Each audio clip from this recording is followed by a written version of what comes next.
안녕하세요. 백두산 금융연구소의 백두산입니다. 6월 15일 토요일 아침 7시 2분입니다. 본 영상으로 월요일 아침 영상 대체하겠습니다. 월요일 아침에 영상 녹화 쉬고요. 월요일 저녁에 뵙도록 하겠습니다. 미국과 유럽 증시는 분위기가 안 좋았습니다. 특히 유럽이 분위기가 매우 안 좋았습니다. 유럽은 2거래일 연속으로 급락을 이어나갔고요. 그리고 오늘은 그 전날보다 낙폭을 훨씬 더 키우는 듯한 모습입니다.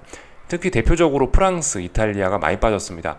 프랑스는 2.6% 하락, 이탈리아는 2.8% 하락, 대폭락을 하고 있는 그런 모습이죠. 유로존이 약하다라는 이야기를 제가 아마 어제 그런 이야기를 드린 것 같은데, 어제 말씀드렸던 그런 이유들이 계속해서 영향을 미치고 있는 그런 모습입니다. 그로 인해서 달러 강세 나타나고 있고, 반면에 그 금리는 계속해서 떨어지고 있고, 지금 재밌는 상황이 이어지고 있습니다. 하여튼 이따가 자세한 이야기 하고요. 미국 증시도 분위기가 분명히 안 좋았습니다. 그러나 여기서도 독특한 특징이 드러납니다. 나스닥은 상승 마감했다는 거. 계속해서 요즘 강조 말씀드리고 있는 게 AI와 AI가 아닌 친구들의 이 구분이 명확하다라는 겁니다. AI가 포함된, 빅테크가 포함된 나스닥은 계속 오릅니다. 하지만 AI와 빅테크가 포함되지 않은 나머지 친구들은 극심하게 안 좋아지고 있습니다. 그리고 지금 그 온도차가 매우 극명하게 그 온도차가 더욱 심해지고 있죠. AI와 AI가 아닌 나머지 친구들의 온도 차이가 매우 극심해지고 있다는 이야기입니다. 어젯밤 이제 미국 증시 모습인데요. 나스닥은 상승 마감, 러셀 지수 이런 건 중소형주 지수는 1.6% 급락. 급락뿐만이 아니고 원웨이 하락이라고 봐야 될 정도입니다. 하락을 했는데 장중에 장중에 저가 매수세도 안 들어왔어요. 저가 매수세도 거의 없다라고 볼 수가 있겠습니다. 그러니까 이 정도 빠지면 단기적으로 단타 세력들이라도 들어올 수 있단 말이죠. 이 정도면 싸다라고 하면서 저가 매수세가 들어오면서 이렇게 위쪽으로 튀어 올라오는 모습이 보일 수도 있는데, 그런 모습조차 지금 안 보였다라는 게 독특한 특징이죠. 그만큼 시장이 좀 약하다라는 겁니다. 러셀 지수나 이런 친구들은요. 그래서 보시면 하락 종목 수가 6,708종목, 상승 종목 수가 2,467종목. 그래서 하락 종목 수가 압도적으로 많은 분위기는 안 좋은 날이었는데, 그런 거하고 상관없이 엔비디아와 AI는 계속 간다 이겁니다. 나홀로 독주를 이어나갑니다. 엔비디아 어젯밤에도 1.7%, 마이크로소프트도 오르고요. 한동안 이번 주에 굉장히 많이 올랐던 애플은 어젯밤에 살짝 조정을 보이긴 했지만 의미 있는 하락은 아니죠. 찔끔 빠진 겁니다. 아도비가 좋은 실적 발표하면서 14% 상승 마감했는데, 완전 AI와 관련된 이쪽은 하여튼 다른 세계인 거죠. 이쪽 나머지 어두침침한 이쪽 세계와 AI 이쪽 세계는 완전 온도 차이가 굉장히 많이 납니다. 어젯밤에도 브로드컴도 계속해서 올라가고 있고요. 그래서 AI의 초강세가 지속되고 있는데, 말씀드렸다시피 이제는 시장의 변동성이 커지고 있다고요. 유럽 증시가 2거래일 연속으로 급락 폭락, 오래간만에 급락 폭락하고 있죠. 그러면서 이제 빅스가 올라가기 시작했습니다. 그래서 지금 극심한 온도차를 말씀을 드리고 있는데, 지금 시장 상황은 잘 나가는 친구들이 못 나가는 친구들을 끌어올려 주는 건 지금 조금 좀 어려워 보이긴 합니다. 오히려 못 나가는 오히려 좀 부진한 나머지 친구들이 빅테크를 끌어내릴 가능성도 다소 좀 생각을 해봐야 되겠습니다. 근데 지금 상황에서 이 부진한 친구들이 IT 빅테크의 바지 가랭이를 붙잡고 AI나 빅테크를 하락시킨다고 해도, 이런 이유로 AI와 빅테크가 하락을 한다라면 얘네들은 또 눌림심에서 오히려 상승을 더 가속화시킬 수 있습니다. 어쨌든 근데 이런 점을 좀 생각을 해보긴 해봐야 되겠어요. 온도 차이가 극심하게 벌어지고 있죠. 작은 친구들이 너무나 많이 빠지고 있고 급락을 하고 있기 때문에 얘네들의 급락의 영향이 이제 오히려 빅테크를 일부 끌어내릴 가능성을 조금은 생각해봐야 되겠습니다. 근데 말씀드렸다시피 이런 식으로 빅테크가 끌어내려진들 빅테크는 오히려 상승 압력을 더 강하게 받을 수 있다고요. 이런 식으로 시장이 하락을 하면요. 그래서 일단 이런 점들 생각해 보셔야 되겠습니다. 그래서 지금 이제 눈에 띄게 이번 주 후반부터 목, 금 이렇게 나타나는 특징은 유럽 증시가 급락을 하면서 시장의 변동성이 빅스가 다 같이 살아나고 있다는 게 조금 독특한 점이죠. 빅스가 살아난다는 이야기는 이제 S&P 지수 이런 것들이 조금 좀 영향을 받을 수 있다는 거고, S&P에는 어쨌든 엔비디아라든가 어쨌든 이런 빅테크 친구들이 조금 포함이 돼 있긴 하거든요. S&P가 그런 반도체나 AI의 영향을 조금 받기 때문에 애플도 포함돼 있고, 그렇기 때문에 잠재적으로 S&P가 조금 영향을 받으면서 나스닥이 조금 영향을 받을 수 있다라는 점, 정도를 좀 고려를 해보셔야 되겠습니다. 일단 이 정도 내용을 좀 말씀을 드려봤고요. 그래서 하여튼 어젯밤에 분위기는 안 좋았다. 근데 빅테크의 랠리는 계속됐다. 이렇게 볼 수가 있겠고요. 어젯밤 이제 시장 분위기가 좀 안 좋았던 것은 뭐 일단 눈에 띄는 재료는 이겁니다. 보시다시피 프랑스발 안전선호 심화라고 되어 있습니다. 프랑스 의회 해산, 조기 총선 우려에 유로화 약세 나와 있죠. 유럽 증시 극우 정당 돌풍의 대체로 하락이라고 되어 있고요. 그래서 제가 말씀드린 이런 점들이 유럽 증시의 불안감을 좀 자극을 해가지고 시장 분위기가 안 좋았다라고 일단 볼 수가 있겠습니다. 말씀드렸었죠. 지금 유럽이 안 좋은 이유, 뭐 여러 가지 이야기를 드리긴 했는데 저런 정치적인 불안도 있긴 있고요. 그리고 어제 유럽 증시 개장하기 직전에 중국에서 유럽산 고배기량 휘발유차의 잠정 관세 인상을 추진한다라는 소식이 나온 것도 유럽 증시에 부진한 영향을 미치긴 했죠. 근데 뭐 물론 이제 개인적으로 이제 이 이슈에 관련해서 뭐 좀 개인적인 생각을 좀 말씀을 좀 드려보자면은 어쨌든 이제 이번 주에 있었던 일 생각을 해보시면 유로존에서 또 그리고 터키에서 튀르키예가 그 중국 전기차에 대한 관세를 매긴다라고 이야기를 하지 않았습니까? 그죠? 거기에 대해서 이제 중국이 가만히 있으면 이제 안 되죠. 중국이 그래서 이제 발끈하면서 이런 조치를 이제 갖고 나온 겁니다. 근데 이런 조치는 솔직히 막 그렇게 굉장히 치명적인 거라고 생각이 되진 않습니다. 그냥 이거는 이제 야 니네가 관세를 매겼으니까 우리도 보복 관세를 매긴다라는 차원에서 이런 게 좀 진행이 되는 것 같지. 유럽산 고배기량 차량이 중국에 수출이 그렇게 비중이 막 높지는 않을 거라고 개인적으로 일단 뭐 생각은 합니다. 어쨌든 근데 이게 시장 분위기 자체가 지금 안 좋았는데 계속해서 악재가 나오니까 이 실질적인 경제에 미치는 영향은 좀 적은 이슈일지 모르나 그럼에도 불구하고 시장의 반응은 굉장히 좀 커질 수밖에 없습니다. 그래서 변동성이 좀 커져 있다라 말씀드렸고 유럽 증시가 그래서 뭐 이런저런 이슈들이 겹치면서 막 급락을 하고 있는 거죠. 특히 어쨌든 그죠, 유럽산 고배기량 휘발유차 하면 또 독일이겠죠. 네, 독일 증시가 하락한 것도 어쨌든 저런 이슈의 영향을 좀 받긴 받았을 겁니다. 그래서 유럽 증시 전반적으로 급락했고, 지금 그래서 생각해 보셔야 될 게 중국하고 유럽하고 지난주에서 이번 주까지 계속해서 어떤 무역 분쟁 이런 이슈가 진행이 되고 있습니다. 그래서 이런 것 때문에 지금 중국과 유럽이 같이 손잡고 좀 증시가 안 좋아지고 있는 그런 상황이 진행이 되고 있습니다. 그래서 중국과 유럽이 분위기를 안 좋게 만들고 있고, 특히 유럽이 안 좋은 게 많이 눈에 띄죠. 정치적인 불안, 중국과의 무역 분쟁 등등등등등 해가지고 그래서 유로존이 안 좋다라는 건 말씀드렸다시피 유로화 약세를 불러내고, 유로화 약세는 달러 강세를 만들어내기 때문에 달러 강세는 금융시장에 특히 쥐약이죠. 특히 어떤 위험자산 쪽에 쥐약이죠. 원자재 이런 것들이 매우 쥐약이기 때문에 금융시장 분위기가 급속히 안 좋아지고 있다는 걸 생각을 해보셔야 되겠습니다.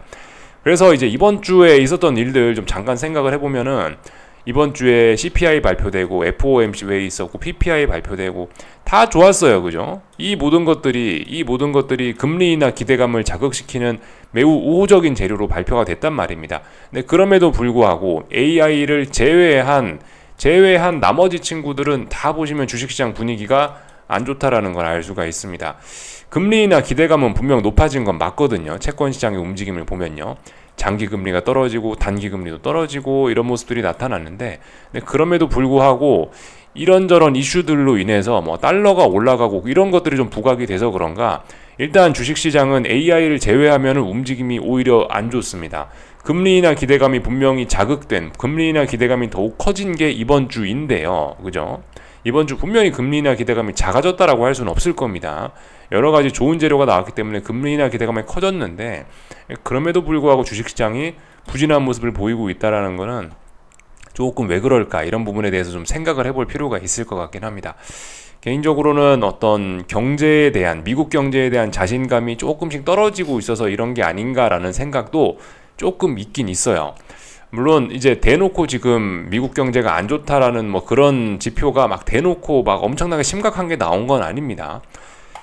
뭔가 그런 미국 경제에 좀 자신감이 떨어진다라는 데이터가 나온 거는 이제 어젯밤에 나온 지표들이 좀 있을 수 있는데, 이런 거는 결정적인 지표는 아니죠. 그냥 이제 어떤 사람들의 심리를 물어본 지표인데, 심리가 안 좋게 나온다, 경제에 대한 잔잔한 우려를 보여주는 가벼운 지표이긴 한데, 어쨌든 이런 모습들에서 우리가 볼 수 있다시피 미국 경제에 대한 잔잔한 우려 이런 게 작용을 해서 지금 시장에 안 좋은 게 아닌가라는 생각이 조금 들긴 합니다. 그래서 어젯밤 지표들을 보면 미시간 컨슈머 엑스펙테이션 등등 해서 이런 지표들이 예상을 하회하면서 경제에 대한 자신감이 조금 떨어지는 모습을 보였고요. 인플레이션에 대한 기대는 금리 인하 기대감이 있음에도 불구하고 인플레이션은 여전히 부담스러운, 기대 인플레이션은 여전히 부담스러운 그런 값을 나타냈죠. 그래서 이런 지표들은 어젯밤 증시에 좀 악영향을 미치긴 미쳤는데, 이런 지표들이 중요한 게 아니었습니다. 어젯밤은 그냥 하락하고 있었고 이 지표가 나왔다 한들 딱히 달라진 건 없었습니다. 미국 증시 개장하기 전부터 유럽 증시는 급락하고 있었고, 미국 증시도 그냥 계속해서 그냥 분위기 안 좋았고 하루 종일 그냥 분위기 안 좋았던 겁니다. 이런 지표의 영향을 물론 갖다 붙일 수 있지만 지표는 잔잔한 영향을 미쳤다 정도로 가볍게 보시면 좋을 것 같고요. 하여튼 그래요. 그래서 지금 이 금리 인하 기대감에도 불구하고 이 경기에 대한 우려가 약간 좀 남아있는 게 아닌가라는 생각이 듭니다. 경제에 대한 우려가 어떤 미국 경제에 대한 우려 이런 것들이 자극이 된 거는 사실 한 2주쯤 전인데요. 예전에 있었던 일이긴 있는데 기억나시려나 모르겠습니다. ISM 제조업 지표가 굉장히 안 좋게 발표됐던 게 있어요. 사실 이게 이제 미국 경제에 대한 잔잔한 우려를 좀 나타내긴 했습니다. 이게 우려를 만들어낸 주요 이슈이긴 하죠. 이게 그 지표인데, 근데 이 지표가 발표되고 나서 고용 지표가 발표됐잖아요. 논판 페이롤스. 논판 페이롤스가 NFP라고 쓰면 되겠죠. 논판 페이롤스가 발표가 됐는데 이거는 또 예상보다 굉장히 좋았잖아요. 그래서 어느 정도 이 경기에 대한 우려가 좀 극복이 된 줄 알았는데, 근데 어쨌든 ISM 제조업 지표가 안 좋았던 이 여파가 조금씩 아직도 시장에 좀 남아는 있는 것 같다라는 생각이 듭니다.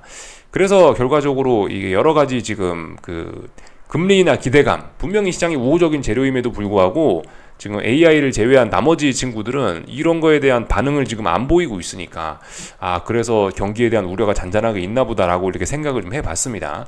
조금 좀 생각을 좀 해볼 필요가 있습니다. 이런 부분에 대해서 요즘에 시장이 왜 약할까 한 번쯤 좀 생각을 해볼 필요가 있을 것 같아요. 저는 미국 경제에 대한 우려가 자극되는 게 아닌가라는 생각이 조금 듭니다. 개인적으로는요. 일단 이런 걸 좀 말씀드려봤고, 하여튼 요즘에 달러가 강하다라 말씀드렸죠. 이런저런 이유로 해서요. 여기에는 하여튼 BOJ의 그런 영향도 좀 미쳤을 거고, 어쨌든 결정적으로 유럽이 큰 영향을 미치고 있다라고 볼 수가 있겠습니다.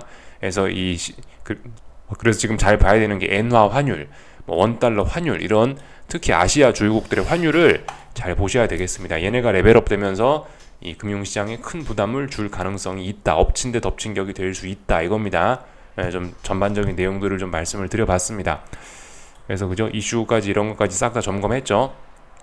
어젯밤에 있었던 그래서 기술적인 이야기들 조금 좀 해보자면요.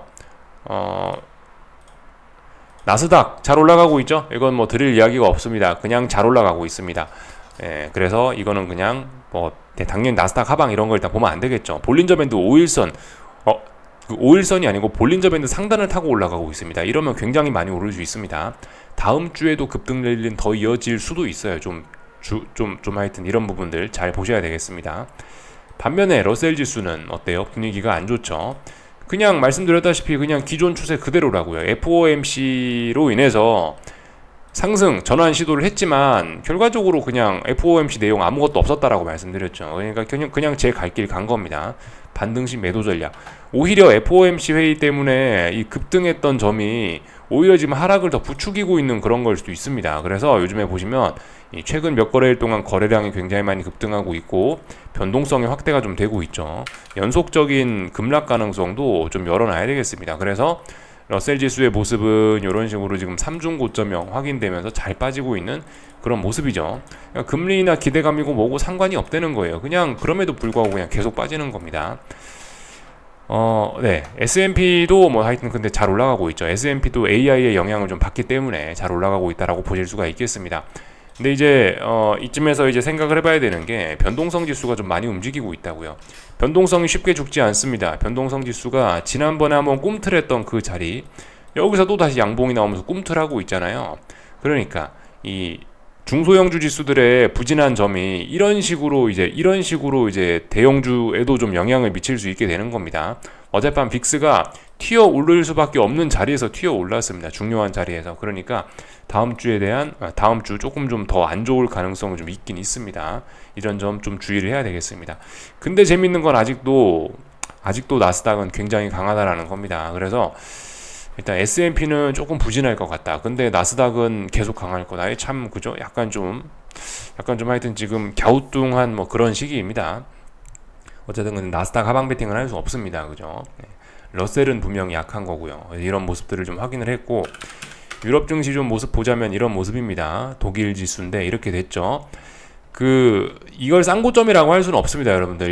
이게 잠깐 보시면은 여기 고점 덩어리 하나 있고, 대략적으로 통틀어서 뭐 이 정도 고점 덩어리 하나로 묶어서 이렇게 보면 쌍고점 뭐 이런 이야기를 할 수가 있긴 있는데, 근데 사실 이제 정석적으로는 아닙니다. 정석적으로는 고점이 이렇게 높아지고 있고, 그렇기 때문에 고점이 낮아져야지 쌍고점이라고 하는 거죠. 근데 이건 고점이 높아지고 있기 때문에 이건 쌍고점이라고 하는 건 아닙니다만은, 근데 이제 아시다시피 다이버전스 이런 개념을 좀 생각을 해보면은 이쪽에서 지금 어떤 추세적인 전환 가능성도 조금은 좀 생각해 볼 필요는 있을 것 같습니다. 말씀드렸다시피 이 상승을 할 거면은 갈수록 강하게 올라줘야 되는 그런 특성이 있다고요. 시세의 특성이.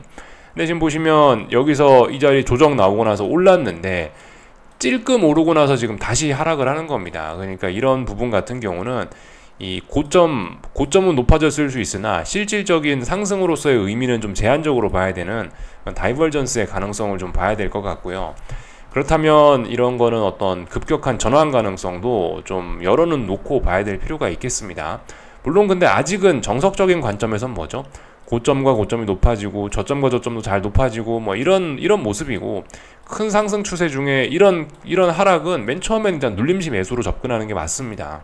이런 게 정석적인 대응이 될 수가 있는데, 근데 정석적인 그런 대응을 하기에는 말씀드렸다시피 이게 뭐 주봉 이런 걸 보면 조금 더 잘 보이긴 하는데, 보조지표 같은 것들을 켜놓고 보시면은 지금 고점은 이렇게 높아지고 있는데 이게 다이버전스가 나타나는 모습이라 가지고 이제 오히려 하락 추세로의 전환 위기도 좀 고려를 해봐야 되는 그런 자리라는 겁니다. 그래서 일단 좀 주의해 볼 필요가 있다라는 겁니다. 강력한 매도세가 나오긴 나왔습니다. 근데 일단은 오래간만에 지금 첫 변동성이 다시 터진 거기 때문에 분명히 단기낙 폭에 대한 그런 부담도 좀 있습니다. 지금이 추세적인 하락장이 아니죠. 네. 처음 상승 추세 중에 오래간만에 하락하는 거잖아요. 상승 추세 중에. 그렇기 때문에 지금 상황에서 단기낙 폭이 과하다라면은 그런 부분은 어떤 저가 매수세 그런 거를 좀 불러올 수 있고, 급락했다라고 해서 여기서 하방 진입을 해버리면은 약간 추격의 의미가 좀 강할 수가 있습니다. 그래서 뭐 말씀드리다시피 이런 상황에서는 하방 진입하시고 싶으면 반등시 매도 전략이 맞을 겁니다.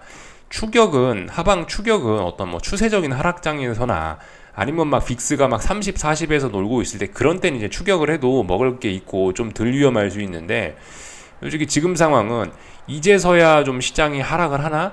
이런 생각을 좀 할 수 있는 그런 때이기 때문에 지금 어쨌든 그죠? 지금 보편적인 대응은 이거는 하방을 지금 여기서 하락하는 거 보고 하방을 진입을 하면은 추격의 의미가 굉장히 커서 위험할 겁니다. 어쨌든 이런 음봉을 보고 오래간만에 하락을 했으니까 의미 있는 매도세가 어쨌든 주 후반에 등장을 한 건 맞으니까 이거 반등시 매도 전략을 하는 게 맞겠구나 뭐 이 정도로 생각하는 게 일반적일 겁니다. 여기서 급격하게 하방을 따라 들어가는 건 추격의 의미가 강할 거라 주의가 필요하다라는 이야기를 좀 드려봤습니다. 러셀 지수도 그렇고요, 그죠? 네, 약한 친구들은 반등시 매도 전략, 강한 친구들은 나스닥은 뭐다? 여전히 눌림시 매수입니다. 근데 더 올라갈 수 있다라고 그냥 봐주시면 되겠습니다. 그래서 일단 이런 모습들을 좀 확인을 했고요. 중국 지수들이죠. 중국 지수들, 미국에 상장된 중국 지수들 보시면 어젯밤에 이제 5일선이 바싹 그 5일선이 캔들 봉들, 여기 있는 하나하나의 봉들에 바싹 다가서고 있었는데 다시 이렇게 하락을 하면서 5일선과 이격을 또 벌렸습니다. 그러니까 잘 하락하고 있는 거예요. 참았다가 변동성에도 살짝 터진 겁니다. 물론 뭐 그렇게 많이 급락한 건 아닙니다. 근데 이제 다음 주 중국 증시는 분위기가 좀 안 좋을 가능성이 굉장히 높아졌습니다. 지금까지 중국 지수들은 이렇게 답답한 구간 안에 있었단 말이죠. 근데 유럽 증시 2거래일 연속으로 지금 변동성 확대됐죠.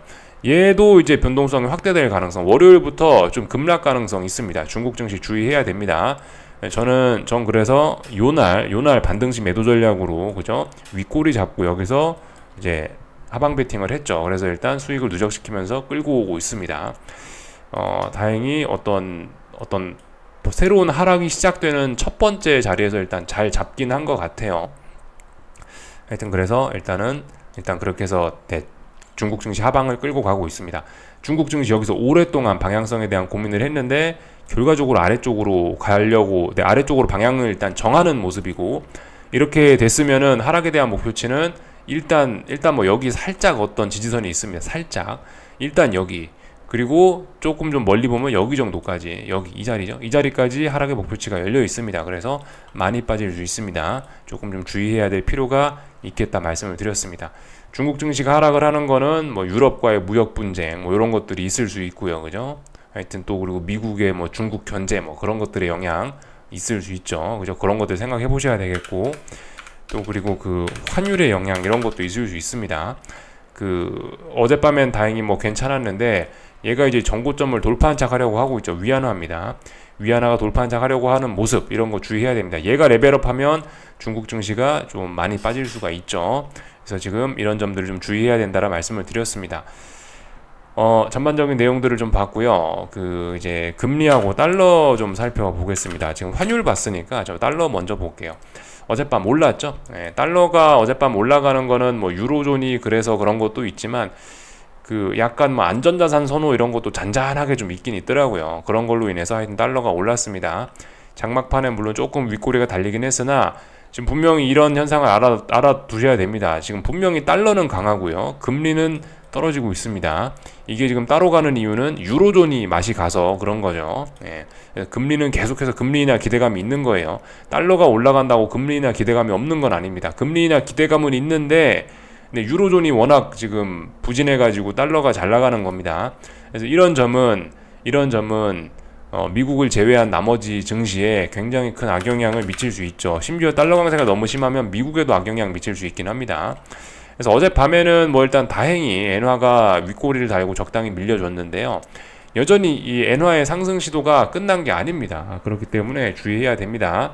엔화의 BOJ의 약간 좀 애매한 그런 태도도 계속해서 엔화 약세를 만들고 있고, 엔화 약세는 결과적으로 또다시 달러 강세를 부르고 뭐 그런 현상들이 이어지고 있죠. 그래서 지금 달러가 강해야 될 이유는 굉장히 많습니다. 그리고 어젯밤에 그래서 이제 원달러 환율은 좀 영향을 받아서 83원에 일단 거래가 마감이 됐습니다. 83원에 중요했던 자리가 83원이죠. 제가 중요하게 말씀드리는 이 선물 차트에서 말씀드리는 중요한 자리는 83원인데요. 83원 자리에 일단 딱 터치를 했으니까 이거 돌파 한착 의지가 있는 것으로 보긴 봐야 되겠죠. 그러니까 환율은 이 자리를 돌파 한착하면은 사실상 목표치가 저기 위에까지 열리는 겁니다. 사실상 물론 이제 길고 짧은 건 대봐야 되는 건 맞긴 맞는데, 이 자리가 열린다는 얘기는 사실상 이제 전고점 도전하겠다라는 거고, 여기는 별로 저항이 없거든요. 여기 별로 저항이 없는데 얘가 그래서 오르기 시작하면은 사실상 이제 전고점까지 목표치 일단 열리는 거고, 얘가 여기서 또 전고점까지 또 올라온다라는 이야기는 그죠? 저 위에까지 올라가겠다라는 걸 의미할 수 있기 때문에 주의해야 됩니다. 그래서 일단 달러가 강하다라는 이야기를 좀 드려봤고요. 어쨌든 한국 증시 이야기 잠깐 좀 하고 넘어가자면은, 한국 증시는 일단 부진한 영향을 좀 받긴 받을 겁니다. 근데 일단 한국 증시의 하락은 일단 좀 코스피의 하락은 좀 제한적일 수 있어요. 왜냐면 이제 코스피는 지금 말씀드렸다시피 AI의 영향을 어느 정도는 받으니까, AI 절반, AI가 아닌 친구들의 영향 절반, 코스피는 지금 양다리 걸치고 있기 때문에 어쨌든 영향은 좀 제한적일 수 있긴 있어요. 근데 분명히 한국 증시에서 주의하셔야 될 점은 10시 반에 중국 증시가 개장하는데 지금 중국 증시 분위기가 안 좋단 말입니다.